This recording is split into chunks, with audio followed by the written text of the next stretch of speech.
sa gitna. Napapalibutan ito ng isang pader na napakataas na tila kayang itago ang anumang sekreto sa loob. Huminto siya sa tapat ng gate. Agad siyang nilapitan ng dalawang security guard na nakasuot ng barong. Yes, ma'am. Ano pong kailangan nila? Magalang ngunit matigas na tanong ng isa. Gusto kong makausap si Carlos de Villa, sabi ni Trisha. Nagkatinginan ang dalawang guard. Wala po kayong appointment, ma'am. Hindi po kayo pwedeng pumasok. Please. Sabihin niyo lang na nandito si Patricia Alvarez. Importante to. Umiling ang guard. Sorry po, ma'am. Mahigpit po ang utos. Wala pong pwedeng istorbohin si Sir Carlos. Naramdaman ni Trisha ang pagwawala ng kanyang pasensya. Tapos na siya sa mga pader. Tapos na siya sa mga harang. Bumaba siya ng kotse. Tumayo siya sa gitna ng kalsada, sa harap ng dambuhalang gate, ang kanyang maliit na figura ay tila lalamunin ng laki nito. Huminga siya ng malalim at gamit ang lahat ng natitirang lakas sa kanyang baga, sumigaw siya. Carlos! Nagulat ang mga guard. Carlos! Alam kong nandyan ile. Mag-usap tayo. Ma'am, tama na po yan. Nakakahiya po, saway ng guard, sinusubukang hawakan ang kanyang braso. Pero hindi siya nagpatinag. Sumigaw siyang muli, mas malakas, ang boses ay basag dahil sa pighati at determinasyon. Carlos Miguel y Villa. Hindi kayo aalis dito hanggat hindi ito lumalabas. At sa kanyang pagsigaw, isang milagro ang nangyari. Ang dambuhalang gate na bakal ay dahan-dahang gumalaw. Isang maliit na siwang ang nabuksan na unti-unting lumaki na tila isang kurtina na nagbubukas sa isang entablado. Sa pagbubukas ng gate, natanaw niya ang isang mahabang driveway na napapalibutan ng mga fountain at mga ilaw. At sa dulo ng driveway na iyon, sa harap ng pintuan ng isang palasyo, nakatayo ang isang lalaki. Siya! Ngunit hindi ito si Kaloy. Hindi ito ang hardinerong nakasando at may bahid ng lupa sa mukha. Ang lalaking nakatayo doon ay si Carlos Miguel de Villa. Nakasuot ito ng isang mamahaling puting polo shirt na perpekto ang lapat sa kanyang katawan at itim na slacks. Ang buhok nito ay maayos na nakasuklay at ang tindig ay tuwid at pormal. Ang tanging bagay na pamilyar ay ang kalungkutan sa kanyang mga mata. Nakatitig lang sila sa isa't isa mula sa magkabilang dulo ng driveway, isang distansyang sumisimbolo sa agwat ng kanilang mga buhay. Akmang hahakbang si Trisha nang isang figura pa ang lumabas mula sa dilim sa likod ni Carlos. Isang mas matandang lalaki, may hawak na baston, ang mga mata ay kasing talim ng sa isang agila. Si Don Ricardo. Tiningnan siya nito mula ulo hanggang paa, puno ng paghamak. Ano nang kailangan ng isang Alvarez sa pamamahay ko? Tanong ni Don Ricardo, ang boses ay malamig na parang yelo. Bago pa man makasagot si Trisha, nagsalita ang lalaking kanina pa niya tinititigan. Ang boses nito ay formal, iba sa boses ni Kaloy, ngunit ang bigat ay pareho. Papasukin niyo siya. Ang loob ng mansyon ng mga de Villa ay mas malamig pa kaysa sa gabi sa labas. Ang bawat sulok ay sumisigaw ng yaman at kapangyarihan, mga dambuhalang painting, mga chandelier na gawa sa kristal, isang marmol na sahig na kumikinang na parang salamin. Ito ang mundo ni Carlos Miguel de Villa. Isang ginintuang hawla na mas malaki at mas marangya kaysa sa kanya. Pinaupo sila sa isang sala kung saan ang mga sofa ay tila mas mahal pa sa kotse niya. Umupo si Don Ricardo sa isang silyang parang trono, habang si Carlos ay nanatiling nakatayo malapit sa bintana, nakatalikod sa kanila, nakatingin sa dilim. Magsalita ka, sabi ni Don Ricardo, binabasag ang katahimikan. Ano nang ginagawa mo dito? Huminga ng malalim si Trisha. Tiningnan niya si Carlos, ngunit hindi ito lumilingon. Kaya't hinarap niya ang matandang de Villa. Nandito po ako para marinig ang katotohanan. Isang sarkastikong tawa ang kumawala kay Don Ricardo. Katotohanan? Ang katotohanan ay niloko ka ng anak ko. Ginamit niya ang pagiging hardinero para makalapit sa pamilya ng kalaban. Simple. Hindi po ako naniniwala, matatag na sagot ni Trisha. Kaloy. Bawat salita ni Trisha ay parang isang kamay na humahaplos sa kanyang sugatang puso. Narito siya. Sa kabila ng lahat, narito siya. Hindi para manumbat, kundi para umunawa. Nang marinig niya ang sinabi ng kanyang ama, isang galit ang umakyat sa kanyang sistema. Humarap siya. Tama na, pa, sabi niya, ang boses ay may diin. Tiningnan niya si Trisha, at sa mga mata nito, nakita niya ang determinasyon. Karapat-dapat itong malaman ang lahat. Trisha, sabi niya, at sa pagbanggit niya ng pangalan nito, naramdaman niyang bumalik si Kaloy. Gusto mong malaman ang totoo. CJ. Huminga siya ng malalim. Tumakas ako. Pero hindi para manloko. Naglakad siya palapit dito, bawat hakbang ay isang pag-amin. 2 taon na ang nakalipas, may minahal akong babae. Si Elena. Simple lang siya, isang pintor. Masaya kami. Ngunit ayaw sa kanya ng ama ko. Para sa kanya, hindi siya karapat-dapat para sa isang Devilla. Tumingin siya sa kanyang ama, ang mga mata ay puno ng hinanakit. Pinilit kaming paghiwalayin ni Papa. Pinadalhan niya ng mga tauhan para takutin si Elena. Isang gabi, habang sinusubukan naming tumakas, hinabol kami ng mga tauhan niya. Nagpanik si Elena na aksidente kami. Napapikit si Carlos, ang alaala ay sariwa pa rin na parang kahapon lang nangyari. Nakaligtas ako. Pero siya hindi. Ang bigat ng mga salitang iyon ay bumalot sa buong silid. Namulatan ako sa ospital na wala na siya. At ang kasalanan, ang bigat ng pagiging isang Devilla, hindi ko na makaya. Kaya tumakas ako. Nagpalit ako ng pangalan. Naghanap ako ng pinakasimpleng buhay na maaari kong makita. Isang buhay kung saan hindi ako makakasakit ng kahit sino. Tumingin siya kay Trisha, ang mga mata niya ay nagsusumamo. Kaya ako tumakas mula sa'yo kagabi. Dahil ayokong may masaktan na namang mahal ko dahil sa akin. Ayokong maging si Elena ka. Trisha. Ang kwento ni Carlos ay parang isang punyal na dahan-dahang tumutusok sa puso ni Trisha. Ngayon, naiintindihan na niya ang lahat. Ang kalungkutan sa mga mata nito. Ang takot. Ang pag-iwas. Hindi ito takot na masaktan. Ito ay takot na makasakit. Tumayo siya. Sa halip na lumapit kay Carlos, hinarap niya ang kanyang sariling mga demonyo. Nagpanggap din ako, pag-amin niya, ang boses ay malinaw. Nagpanggap akong simple para magustuhan mo.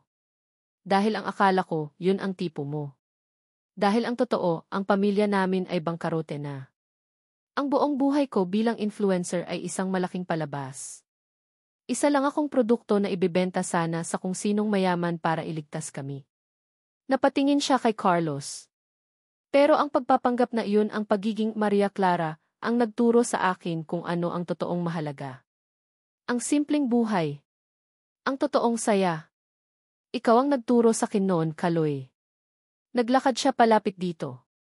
Hinawakan niya ang mga kamay nito. Malamig ang mga ito. Hindi ako si Elena. At hindi mo kasalanan ang nangyari sa kanya. Pero kasalanan nating pareho kung hahayaan nating sirain ng mga maskara at ng mga nakaraan natin ang isang bagay na totoo. Pagkatapos ay buong tapang niyang hinarap si Don Ricardo. Hindi po pera o kapangyarihan ang habol ko sa anak niyo. Ang gusto ko lang po ay si Carlos. Si Kaloy. Ang taong nagtanim ng pag-asa sa hardin ng buhay ko noong akala ko wala nang tutubo pa. Kaloy. Ang mga salita ni Trisha ay parang sikat ng araw na tumago sa madilim niyang mundo. Ang tapang nito. Ang pag-unawa. Ang pagpapatawad. Ito ang nagbigay sa kanya ng lakas na gawin ang isang bagay na dapat ay matagal na niyang ginawa. Bumitaw siya sa kamay ni Trisha at humarap sa kanyang ama. Itigil niyo na to, pa, sabi niya, ang boses ay hindi na nagmamakaawa, kundi matatag na. Ito ang buhay ko. At si Trisha ang pinipili ko. Hindi dahil isa siyang Alvarez, kundi dahil siya si Trisha. At kung sisirain niyo ang pamilya nila para lang parusahan ako, sige. Gawin niyo. Pero tandaan niyo. Sa araw na gawin niyo iyon, sa araw na iyon niyo rin tuluyang pinatay ang nag-iisa niyong anak. Natigilan si Don Ricardo. Sa unang pagkakataon, nakita ni Carlos ang isang bagay na iba sa mga mata ng kanyang ama. Hindi galit.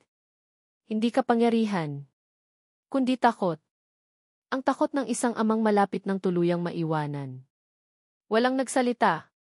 Ngunit sa katahimikang iyon, alam ni Carlos na nanalo na siya. Hindi dahil natalo niya ang kanyang ama, kundi dahil sa wakas, pinalaya na niya ang kanyang sarili. Hinawakan niyang muli ang kamay ni Trisha. Tara na. Magkahawak kamay silang tumalikod at naglakad palabas ng marangyang mansyon. Walang pumigil sa kanila. Ang bawat hakbang palabas ng gate ay isang hakbang papalayo sa kanilang mga nakaraan at isang hakbang papalapit sa kanilang kinabukasan. Nang nasa labas na sila, sa ilalim ng mga bituin, huminto sila sa tabi ng kotse ni Trisha. Ano na nang gagawin natin ngayon? Tanong ni Trisha, ang mga mata ay kumikinang sa pag-asa. Ngumiti si Carlos, isang ngiting totoo at malaya. Ang ngiti ni Kaloy.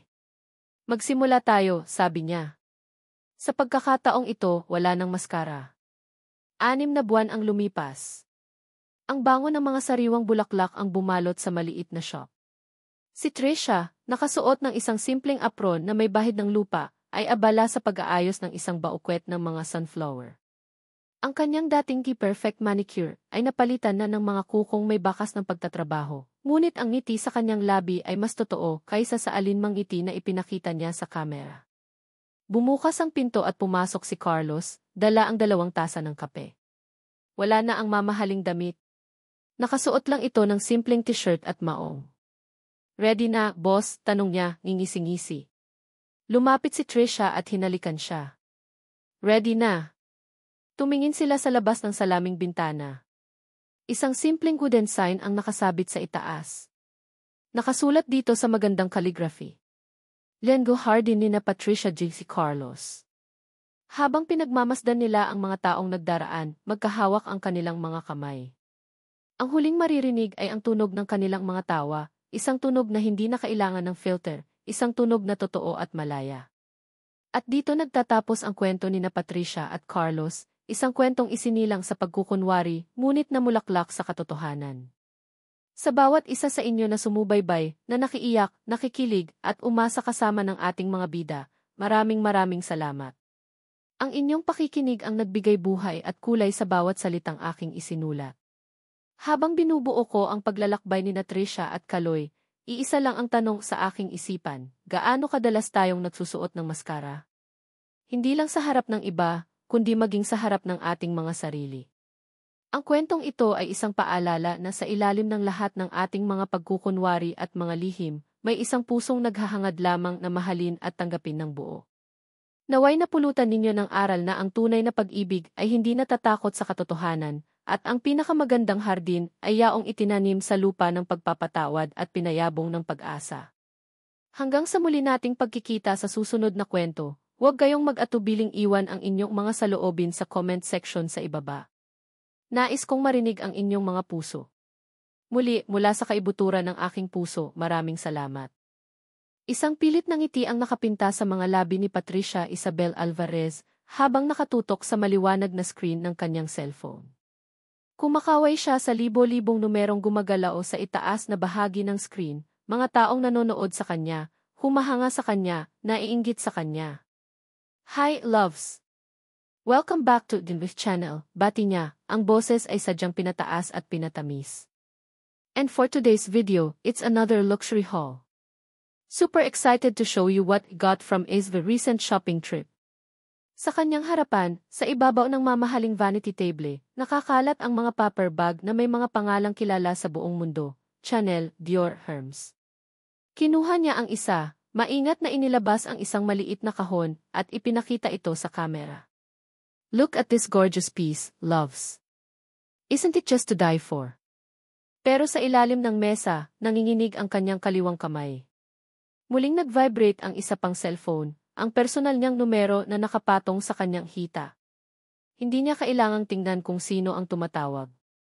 Kabisado na niya ang ritmo ng tawag na iyon. Pang-10 beses na ngayong araw. Collection Agent, Ace. Isang malamig na kaba ang gumapang sa kanyang dibdib, ngunit hindi iyon nakita ng kanyang mga manonood. Sanay na siya. Sanay na siyang magsuot ng maskara. Ngiti, Trisha. Ngiti lang. Bawal mahalata. And of course, I got the matching pair of earrings too. Patuloy niya habang sa isip niya ay sumisigaw ang mga numero. Mga numerong may 6 na 0 sa dulo. Utang. Ang salitang naghahabol sa kanya kahit sa kanyang pagtulog. Nang matapos ang live stream, kasabay ng pagpatay niya sa ring light ay ang pagbagsak ng kanyang mga balikat. Ang matamis na ngiti ay napalitan ng pagod. Ang sikat na si Trisha Alvarez, ang influencer na may perpektong buhay, ay naglaho. Ang naiwan ay si Patricia, ang dalagang nalulunod sa mga problemang hindi niya masabi kahit kanino. Napatingin siya sa labas ng bintana. Mula sa kanyang kwarto sa ikalawang palapag ng mansyon, tanaw na tanaw niya ang malawak nilang hardin. Isang paraiso ng mga bulaklak at lunti ang damo. At sa gitna ng paraisong iyon, nandoon siya. Si Carlos. Ang hardinero. Nakatalikod dito, abala sa pag-aalaga sa mga puting rosas ng kanyang ina. Suot nito ang isang simpleng puting sando na bahagyang basa ng pawis at kupas na maong. Ang bawat galaw nito ay kalmado, tiyak at walang halong pagkukunwari. May sarili itong mundo, isang mundong payapa, malayo sa ingay ng social media at sa bigat ng mga naghahabol na bayarin. Hindi man lang siya nito tinitingnan. Sa loob ng isang buwan na nagtatrabaho ito sa kanila, ni minsan ay hindi niya ito nakitang tumingala sa bintana niya. Para bang hindi siya nag-i-exist. At sa isang babaeng tulad niya na nabubuhay sa atensyon, iyon ang isang bagay na bago. Kakaiba. Nakakaintriga. Si Carlos ang kabaligtaran ng lahat ng bagay sa kanyang mundo. Simple. Tahimik. Totoo. Isang malakas na katok sa pinto ang pumutol sa kanyang pag-iisip. Patricia! Buksan mo ito. Ang boses ng kanyang ina. Napapikit si Tricia at huminga ng malalim bago buksan ang pinto. Pumasok si Doña Esmeralda, ang mga mata nito ay kasing talim ng dati. Tiningnan nito ang mga paper bag sa kanyang mesa. Good. Ipagpatuloy mo lang yan, sabi nito. Kailangan isipin ng lahat na wala tayong problema. Na mas matatag pa tayo kaysa dati. Hanggang kailan, ma? Hanggang kailan tayo magpapanggap, mahinang sagot ni Tricia. Hanggang sa hindi na kailangan, tumaas ang boses ng ina.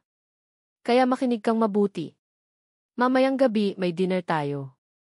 Kasama si Marco Imperial. Huwag na huwag kang gagawa ng eksena, Patricia. Siya na lang ang pag-asa natin. Naramdaman ni Tricia na parang unti-unting sumisikip ang mga pader ng kanyang kwarto. Si Marco Imperial. Isang mayaman at aruganteng businessman na matagal nang may gusto sa kanya. Ang ideya pa lang na makasama ito sa isang kwarto ay nasusuka na siya. Ayoko, ma. Wala kang pagpipilian, sigaw ni Doña Esmeralda, ang desperasyon ay bakas na sa boses nito. Lubog na tayo sa utang, Tricia. Ang ama mo, wala nang magawa. Kung hindi ka kikilos, sa kalsada tayo pupulutin. Naiintindihan mo ba? Naiintindihan niya. Araw-araw, iyon ang bumubulabog sa kanya. Ngunit pagod na siya. Pagod na siyang maging pambayad utang. Pagod na siyang maging manika. Nang makaalis ang kanyang ina, humarap si Tricia sa malaking salamin. Tiningnan niya ang kanyang refleksyon. Makapal na foundation, peking pilik mata, matapang na kolorite sa labi. Ito ba talaga siya? Isang peking produkto na ibinebenta sa publiko at ipagbibili sa kung sinong may kakayahang magbayad. Muli siyang napatingin sa hardinero sa labas. Si Carlos. Isang ideya, isang baliw, desperado, ngunit nakakapanabik na ideya, ang biglang nabuo sa kanyang isipan. Paano kung kaya niyang takasan ang lahat ng ito? Kahit sandali lang. Si Carlos. Hindi ito tumitingin sa kanya dahil isa siyang Trisha Alvarez, ang maarte at magarbong influencer. Siguro ang tipo nito ay ang mga babaeng simple. Mahinhin. Katulad ng mga rosas na inaalagaan nito. Kumuha si Trisha ng cotton pad at binuhusan ito ng makeup remover. Dahan-dahan niyang pinunasan ang kanyang mukha. Una, ang pulang lipstick. Sumunod, ang itim na eyeliner. At panghuli, ang makapal na foundation na nagtatago sa kanyang tunay na kutis. Sa bawat pagpunas, pakiramdam niya ay may bigat na nababawa sa kanya. Tinitigan niya ang kanyang sarili sa salamin, ang hubad na mukha, ang mga matang pagod ngunit may bagong determinasyon. Napangiti siya, isang tunay na ngiti sa unang pagkakataon sa buong araw. Project, Maria Clara, bulong niya sa kanyang refleksyon. Simula bukas, ako si Maria Clara. Kinabukasan, maaga siyang gumising. Sa halip na magsuot ng designer dress, pinili niya ang isang simpleng puting bestida na matagal nang nakatago sa kanyang aparador. Hindi siya naglagay ng kahit anong kolorete sa mukha at hinayaan lang niyang nakalugay ang kanyang mahabang buhok. Nang bumaba siya, naramdaman niya ang bawat tingi ng mga kasambahay. Gulat. Nagtatanong. Hindi niya sila pinansin. Dumiretso siya sa hardin, ang puso niya ay kumakabog ng malakas sa kanyang dibdib. Naroon si Carlos, sa parehong lugar, nagdidilig ng mga halaman. Huminga siya ng malalim. Kaya mo to, Trisha. Dahan-dahan siyang lumapit. Bawat hakbang ay tila isang malaking pagsubok. Nang nasa likuran na niya ito, nagsalita siya, ang boses niya ay nanginginig ng bahagya. Excuse me. Pwede magtanong? Tumigil sa pagdidilig si Carlos. Dahan-dahan itong lumingon. At sa unang pagkakataon, tiningnan siya nito ng diretso sa mga mata. Ang mga mata nito ay malalim, seryoso, at tila kayang basahin ang kanyang kaluluwa. Tiningnan siya nito mula ulo hanggang paa, isang mabilis na sulyap na tila sinusuri ang bawat pulgada ng kanyang pagkatao. Inaasahan ni Trisha ang isang ngiti, o kahit isang bakas ng pagtataka. Ngunit ang nakuha niya ay isang blangkong ekspresyon. Isang malamig at walang emosyong boses ang sumagot sa kanya, bawat salita ay tumama sa kanya na parang yelo. Ano nang kailangan mo, ma'am? Ang salitang ma'am ay lumabas sa bibig ni Carlos nang may bigat at distansya. Iyon ang pader na itinayo niya sa pagitan niya at ng mundo ng mga Alvarez. Isang pader na pinipilit niyang huwag magiba, lalo na ngayon. Sino ba talaga itong babaeng nasa harap niya?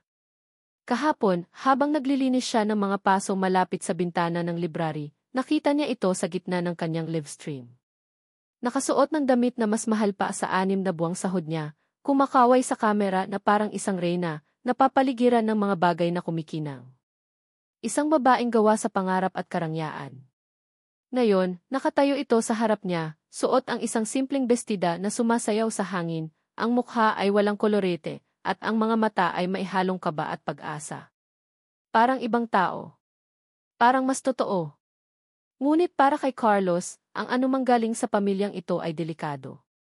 Gusto ko sanang magpaturo kung paano mag-alaga ng bulaklak, sabi ni Trisha, ang boses ay mas mahina na ngayon. Tinaasan niya ito ng kilay. Maraming libro tungkol dyan sa library ninyo, ma'am. Mas marami kayong matututunan doon. Malamig pa rin ang kanyang tono. Kailangan. Para sa sarili niyang proteksyon. Nakita niya ang bahagyang pagbagsak ng mga balikat nito. Pero iba pa rin kapag actual, di ba? Gusto kong maranasan. Please? May kung anong kirot sa salitang please na iyon. Isang bagay na hindi niya inaasahan mula sa isang Patricia Alvarez. Sa loob ng isang buwan, ang tanging interaksyon nila ay ang mga utos nito na ipinapadaan sa isang kasambahay. Ngayon, heto't nagmamakaawa. Huminga siya ng malalim. Sige po. Maikli niyang sagot. Ayaw niyang humaba pa ang usapan. Kumuha siya ng isang maliit na pala at isang peres ng gloves. Isuot niyo to. Ay, hindi na. Okay lang kahit madumihan ako, mabilis nitong sabi, na tila gustong patunayan ang isang bagay. Hindi na siya nakipagtalo. Itinuro niya ang isang patch ng lupa na kailangan ng tamnan ng mga bagong binhi ng sunflower. Dito. Hukayin niyo lang yung lupa, mga 3 pulgada ang lalim. Pinanood niya itong lumuhod sa damuhan. Ang puting bestida nito ay agad na nadungisan ng lupa. Kinuha nito ang pala, ngunit ang paraan ng paghawak nito ay halatang halata. Balisa. Alanganin. Pagkatapos ng ilang subok, isang maliit na butas lang ang nagawa nito. Halatang hindi sanay. Isang kasinungalingan. Iyon ang unang pumasok sa isip ni Carlos. Lahat ng ito ay isang palabas. Pero para saan? Para kanino? Hindi ganyan, sabi niya, hindi na napigilan ang sarili. Lumapit siya at lumuhod sa tabi nito. Kailangan madiin. Mula sa balikat ang puwersa. Inabot niya ang kamay nito para itama ang hawak sa pala. Sa sandaling magdikit ang kanilang mga balat, naramdaman niya ang init. Isang kuryenteng gumapang sa kanyang braso. Mabilis niyang binawi ang kanyang kamay na tila napaso. Nag-iwas siya ng tingin. Ganito, tanong ni Trisha. Tumango lang siya bilang sagot, umatras ng bahagya para bigyan sila ng espasyo. Patuloy si Trisha sa paghukay, mas maayos na ngayon. Ngunit sa sobrang diin, nawalan ito ng balanse. Aray! Bago pa man ito tuluyang bumagsak sa lupa, isang mabilis na kilos ang ginawa ni Carlos. Nasalo niya ito, ang isang braso ay nakapulupot sa baywang nito, ang isa naman ay nakahawak sa braso nito. Ang mukha nila ay ilang pulgada na lang ang layo. Nakita niya ang gulat sa mga mata nito, ang bahagyang pagbuka ng mga labi. Naamoy niya ang banayad na amoy ng shampoo mula sa buhok nito. Ang pader na maingat niyang itinayo ay unti-unting nagkakalamat. Okay ka lang, ma'am, tanong niya, ang boses ay mas malumanay na ngayon. Trisha na lang, sagot nito, hindi pa rin gumagalaw. Okay lang ako. Salamat. Mabilis silang umayos ng tayo, parehong hindi makatingin sa isa't isa. Ang katahimikan sa pagitan nila ay napuno ng isang alanganing kuryusidad. Hoy, Trisha! What are you doing there? You're making a mess of yourself. Isang malakas at aroganteng boses ang bumasag sa sandali. Si Marco Imperial, nakatayo sa may veranda, suot ang mamahaling suit, nakakunot ang noo habang nakatingin sa kanila.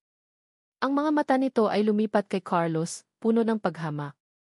At sino ka naman, tanong ni Marco, bumaba ito ng hagdan at lumapit sa kanila.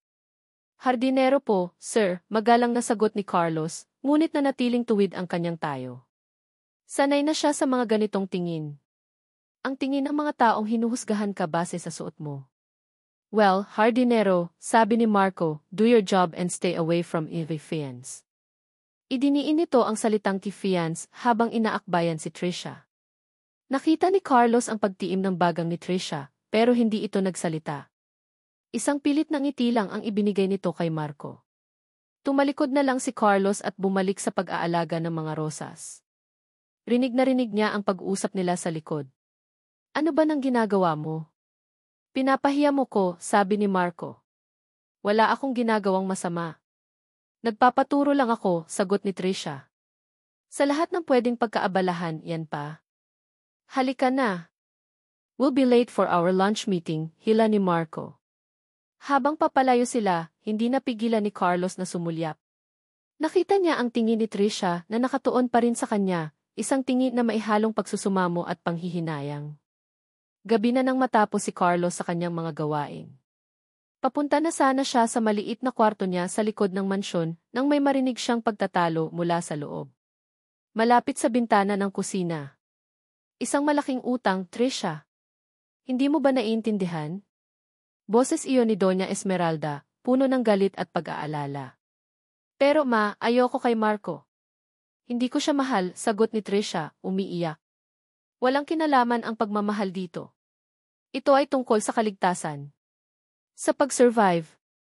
Napatigil si Carlos. Utang. Kaligtasan.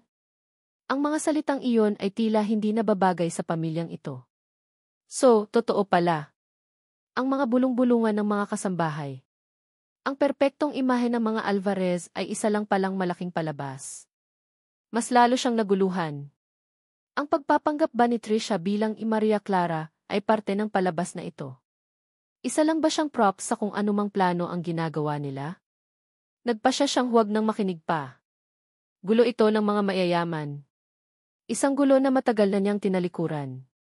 Ngunit kinagabihan, habang nakahiga siya sa kanyang kama, hindi niya maialis sa isip niya ang mga mata ni Trisha. Ang init ng balat nito. Ang amoy ng buhok nito. At ang tanong na pilit niyang isinasantabi, totoo kaya ang nakita niyang kalungkutan sa mga mata nito kanina? Kinabukasan, habang nagwawalis siya ng mga tuyong dahon, nakita niya si Trisha na nakaupo sa isang bench sa hardin, mag-isa.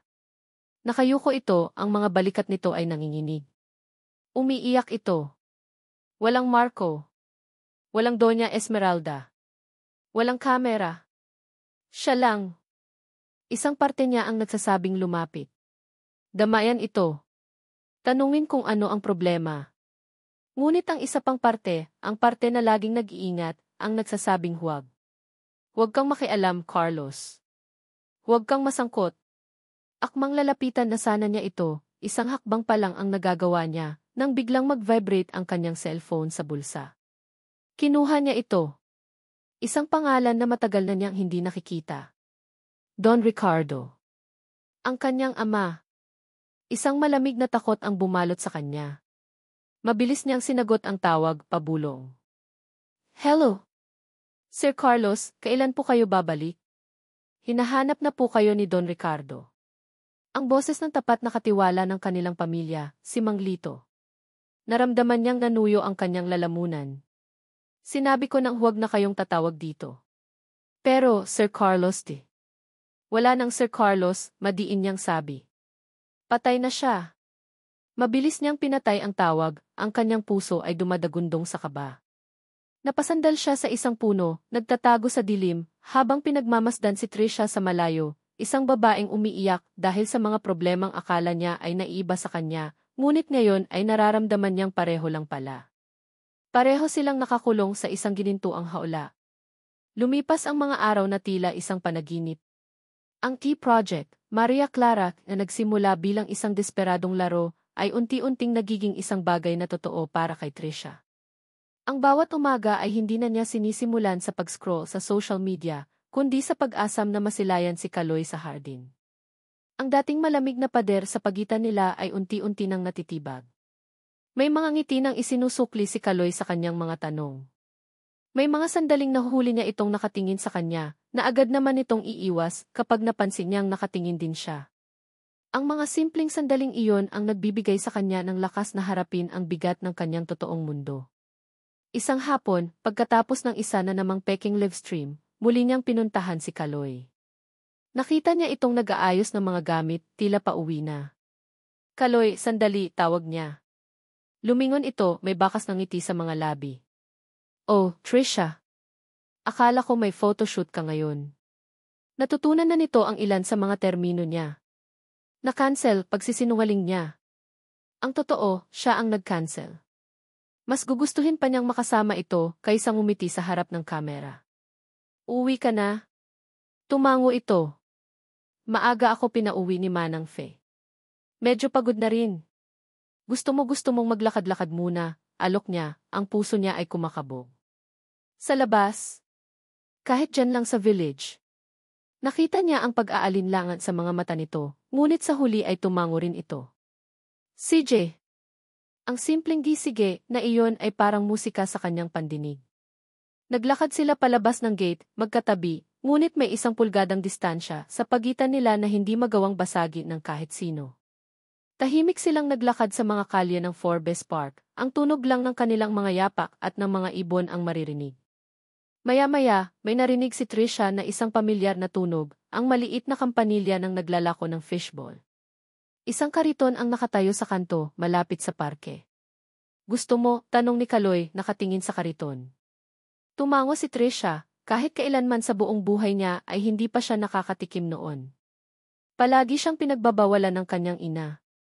Hindi yan para sa mga tulad natin, lagi nitong sinasabi. Lumapit sila sa tindero. Manong, 2 stick nga po, sabi ni Kaloy. Pagkatapos ay bumaling ito sa kanya. Anong sauce ang gusto mo? Matamis, maanghang, o yung may suka? Ikaw, ano nang sayo? Ako, yung special. Pinaghalong lahat, nakangiti nitong sabi. Gusto mo subukan? Sige, sagot niya, na para bang iyon ang pinakamalaking desisyon na ginawa niya sa buong araw. Inabutan siya ni Kaloy ng isang stick ng mainit na fishball, nakasawsaw sa siksik at malapot na sauce. Maingat niya itong isinubo. Isang pagsabog ng tamis, anghang, at asim ang sumalubong sa kanyang panlasa. Napapikit siya. Ang sarap. Ang simple pero ang sarap. Masarap, no, sabi ni Kaloy habang kumakain din. Tumango siya, hindi makapagsalita. Sa sandaling iyon, sa ilalim ng papalubog na araw, habang kumakain ng fishball na nagkakahalaga lang ng 10 piso, naramdaman ni Trisha ang isang kaligayahang hindi kayang bilhin ng kahit anong designer bag ito ay totoo. Simple. At kasama niya si Kaloy. Pagbalik nila sa mansyon, hinatid siya ni Kaloy hanggang sa may pinto ng hardin. Salamat sa pagsama sa akin, Trisha, sabi nito, ang mga mata ay seryoso. At salamat sa pagtitiwala. Ako dapat ang magpasalamat, Kaloy, sagot niya. Akmang tatalikod na ito nang muli itong humarap. Nga pala sa Sabado, fiesta sa lugar namin. May konting salo-salo sa bahay. Simple lang. Sana makapunta ka. Tumingin ito sa kanyang mga mata. Mahalaga ka sa akin. Naramdaman ni Trisha na namula ang kanyang mga pisngi. Ang mga salitang iyon, mahalaga ka sa akin, ay mas matamis pa sa sauce ng fishball kanina. Naman. Pupunta ako, pangako niya, ang puso niya ay lumulundag sa saya. Ngunit ang sayang iyon ay agad na naglaho nang pumasok siya sa loob ng bahay. Sinalubong siya ng kanyang ina, si Doña Esmeralda, ang mukha ay masama pa sa pinakamasamang panahon. Saan ka galing na bata ka? At bakit amoy usok ka? Naglakad-lakad lang po, ma. Kasama ang hardinerong yon, tama, tumaas ang boses ng ina. Patricia, sinabi ko na sayo. Tigilan mo na ang kahibangan na iyan. May mas importante kang dapat pagtuunan ng pansin. Kung si Marco na naman yan, ma, ayoko. Wala kang karapatang umayaw, sigaw nito. Nakausap ko na ang mga imperial. Sa Sabado ng gabi, magkakaroon tayo ng isang maliit at pribadong party dito sa bahay. It will be your engagement party. Parang binuhusan ng malamig na tubig si Trisha. Ano? Engagement party. Ma, hindi pwede. Hindi ako papayag. At bakit hindi? Dahil sa basurerong yon, lumapit ang ina, dinuro siya. Pakinggan mo ko, Patricia. Kung hindi ka sisipot sa gabing yon, kung ipapahiya mo ako sa harap ng mga imperial, sa harap ng buong alta sosyedad, maniwala ka sa akin. Itatakwil kita. Wala ka nang babalikang pamilya. Ang banta ay parang punyal na tumusok sa kanyang puso.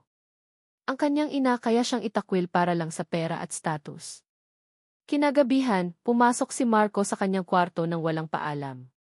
May dala itong isang maliit na asul na kahon. I heard about Saturday. I'm so excited, sabi nito, ngingisi-ngisi.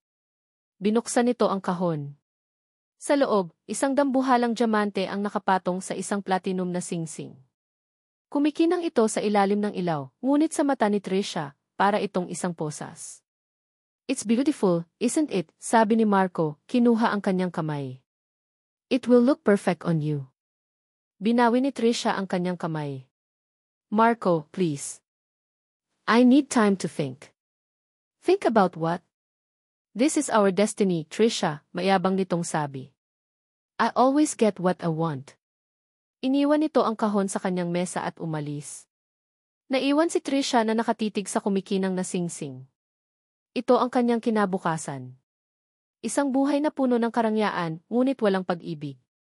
Isang buhay na kasama si Marco. Isang buhay na kasinungalingan.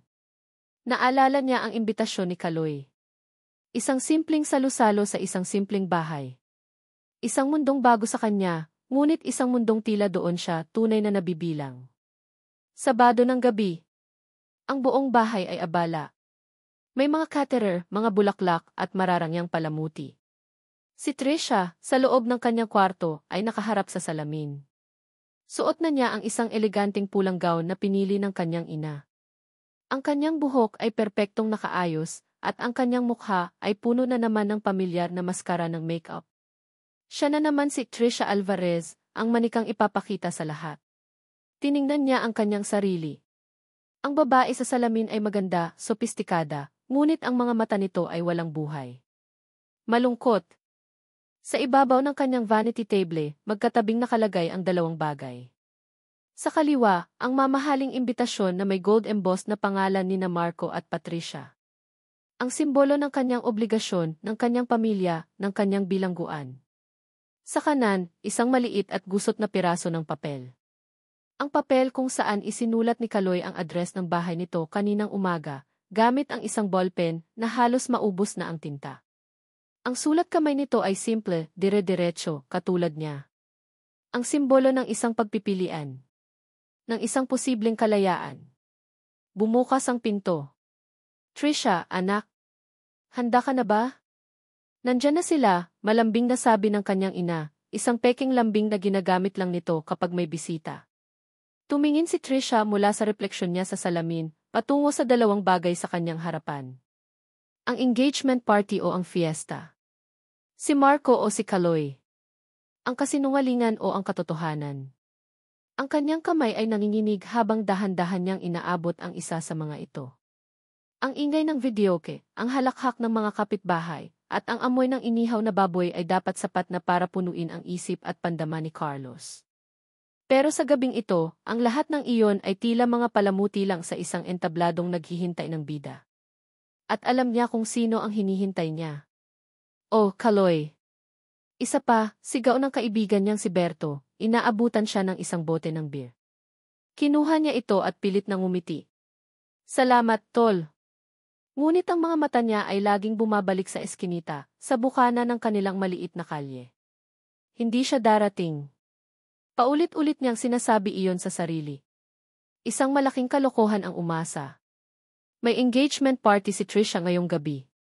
Isang party kasama ang isang Marco Imperial.